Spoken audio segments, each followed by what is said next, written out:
தேங்காய் பால் திரட்டி எப்படி செய்யணும்னு பார்க்கலாமா? வாங்க வீடியோக்குள்ளே போகலாம். 1/4 கிலோ பச்சரிசி மாவு எடுத்துக்கலாம். அதை ஒரு பவுலில் போட்டு 2 ஸ்பூன் நெய் விட்டு நல்லா கொதிக்கிற தண்ணி ஊற்றி நல்லா மிக்ஸ் பண்ணி நல்லா பிசைஞ்சு எடுத்துக்கலாம். மாவை பிசைஞ்ச மாவு வந்து இது மாதிரி நம்ம உருண்டையாக திரட்டிக்கணும். இது வந்து மிக்ஸி ஜாரில் அரைச்சி வச்சுருக்க விழுது. பச்சை பருப்பு வந்து 100 கிராம் நல்லா வறுத்து எடுத்துக்கணும். தேங்காய் அரை முடி 10 முந்திரி போட்டு நல்லா விழுது அரைச்சி எடுத்துக்கணும். கொஞ்சம் ஏலக்காய் போட்டு நல்லா நைஸாக அரைச்சிக்கணும்.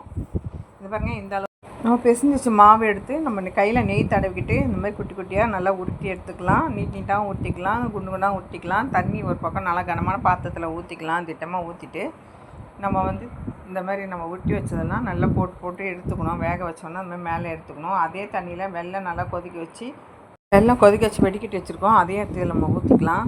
எதுக்கு வெடிக்கட்டுறோம்னா மண்ணெல்லாம் அடியில் இருக்கும், அதனால் வெடிக்கட்டுறோம். இப்போ நம்ம அரைச்சி வச்ச விழுதை எடுத்து ஊற்றி நல்லா கிண்டிக்கலாம்.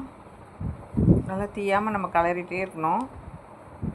இது வந்து தேங்காய், பச்சை பருப்பு, முந்திரி, ஏலக்காய் எல்லாம் போட்டு நம்ம அரைச்சி வச்சுருக்கோம். அதோடைய விழுது தான் இது. நல்லா கலரி விட்டுகிட்டே இருக்கணும். இன்னும் கொஞ்சம் தண்ணி ஊற்றிக்கலாம் லைட்டாக, ஏன்னா இது போடும்போது கட்டியாகிடும் ரொம்ப. இப்போ நம்ம அரைச்சி வச்ச விழுதெல்லாம் ஊற்றி கட்டியாகிடுச்சு இல்லையா கொஞ்சம். இந்த டைமில் வந்து நம்ம வேக வச்சு எடுத்து வச்சதெல்லாம் இப்போ நம்ம போட்டுக்கலாம். கொஞ்சம் கொஞ்சமாக தான் போடணும், மொத்தமாக போட்டு அப்படியே ஒட்டிக்கும். இன்னும் கொஞ்சம் இருக்குது, அது கொஞ்ச நேரம் கழிச்சு போட்டுக்கலாம்.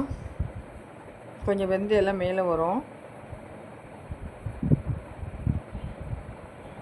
இப்போ மறுபடியும் வேக வச்சதை எடுத்து போட்டுக்கலாம். ஸ்டவ் ஆன் பண்ணி கடாயில் முந்திரி திராட்சை வறுத்து எடுத்து வச்சுருக்கோம், அதையும் போட்டுக்கலாம். ஒரு கொதி வந்தால் லாஸ்ட் டைமில் வறுத்த முந்திரி போட்டுக்கலாம். அதில் இந்த முந்திரியும் திராட்சை வறுத்து எடுத்து வச்சுருக்கோம் பாருங்கள். இந்த டைமில் இதை போட்டுக்கலாம். இது சூடாகவும் சாப்பிட்லாம், ஆற வச்சும் சாப்பிட்லாம். பிள்ளைங்கள்லேருந்து பெரியவங்க வரைக்கும் சாப்பிட்லாம். உடம்புக்கும் ரொம்ப நல்லது தான். குழந்தைக்கு இந்த மாதிரி பண்ணி கொடுங்க. இந்த தேங்காய் பால் திரட்டி குழந்தைங்களுக்கும் பெரியவங்க வரைக்கும் சாப்பிட்லாங்க. செம்ம டேஸ்ட்டாக இருக்கும். இதில் நெய்யெல்லாம் இருக்குது, முந்திரி இருக்குது, பச்சை பருப்பு இருக்குது. குழந்தைங்களுக்கும் ரொம்ப சத்து தான். இந்த மாதிரி பண்ணி கொடுக்கலாம்.